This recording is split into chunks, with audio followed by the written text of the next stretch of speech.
રાજ્યમાં બાંધકામ સ્થળો પર શ્રમિકોની સુરક્ષાનો મુદ્દો ફરી એકવાર ચર્ચામાં આવ્યો છે। તાજેતરમાં પાલ વિસ્તારમાં કન્સ્ટ્રક્શન સાઇટ પરથી પડી જવાથી એક 15 વર્ષીય કિશોરનું કરુણ મોત થયું છે। આ કિશોર 9મા માળે કામ કરી રહ્યો હતો અને તેની પાસે કોઈ પણ પ્રકારના સુરક્ષા સાધનો ન હતા।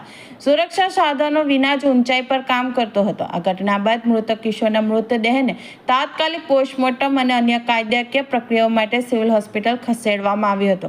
આ મામલે પાલ પોલીસે અકસ્માત મૃત્યુનો ગુનો નોંધી વધુ તપાસ હાથ ધરી છે। કલ્લુ બીજા શું ઘટના બની છે? ઘટના તો ઉપરથી પડ્યો નામે મને કોણ પડી ગયું? મારો છોકરો। કેટલા દીકરા છે આમાં? 4 દીકરા। તમારે ત્યાં કયા નંબરના ભાઈ હતા? આ તો 3જા નંબરનો। શું કામ કરતા હતા? પાલક છોડતો હતો પલાસરની કયા માળેથી પડ્યા? 9મા માળ। કેટલા દિવસ સારવાર ચાલી? સારવાર 3 આજે 4મા દિવસ થઈ ગયો છે। કઈ જગ્યાએ કામ કરતા હતા ભાઈ? ગૌરવપત પોલીસ ફરિયાદ કરી આવે છે? કરી હતી ને, શું કીધું? પોલીસે લખેલી આવી ગયા છે। શું તમારી અપેક્ષા શું છે? અપેક્ષા મને ખબર નહીં પડતી, તમે શું બોલો એ